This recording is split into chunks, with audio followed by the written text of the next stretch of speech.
पहला क्वेश्चन है, क्या ये न्यूज, क्या ये बात, क्या ये डोनाल्ड ट्रंप का स्टेटमेंट है? हाँ ये है, और ये फेक नहीं है, ये सच है। अब दूसरी बात, ओपिनियन। 140 करोड़ इंडियंस और 24 करोड़ पाकिस्तानी, मैं 50 लाख पाकिस्तानी आर्मी को साइड में रख रहा हूं, वो थोड़ा क्रैक है। इसके अलावा बात करते हैं, इतने लोगों को जगाने के बाद, बहुतों की जिंदगी हराम करने के बाद, एक 35 करोड़ लोगों के देश का प्रेसिडेंट, जो अपने हर स्टेटमेंट के एंड में बोलते हैं long live America, great America, great America ने अपने डॉलर की वैल्यू इंक्रीज करा ली, पैसे देके अपने 1-2 जेट फुड़वा लिए, उसके बाद और जेटों का ऑर्डर ले लिया, चाहे इंडिया दे, चाहे पाकिस्तान दे डायरेक्टली यूएस को, चाहे इंडिया दे इजराइल को, या फिर किसी और कंट्री को। समझना तो यह पड़ेगा, डॉलर में ही दिया जा रहा है ना, इंटरनेशनल करेंसी तो बना के बैठे हैं।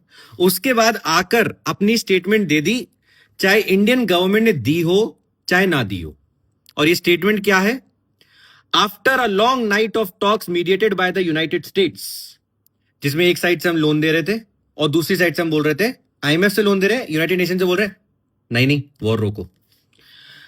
आई am please to announce that India and Pakistan has agreed to a full and immediate cease fire.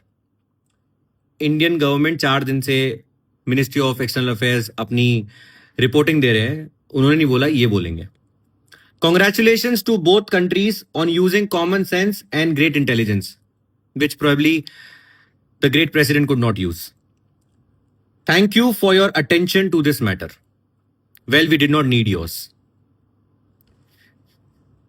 इन्होंने आईएमएफ का इतना बड़ा फंड, यूनाइटेड नेशन के स्टेटमेंट, सारी बातों को दबाने के लिए एक ट्वीट डाल दिया। और हम सारे विश्वास करते हैं उस देश में, उस यूएस में, जिसने 2 न्यूक्लियर बॉम्ब फेंक कर अपने आप को greatest nation of the world का अवार्ड दे दिया था खुद से, हम उस देश में विश्वास रखते हैं।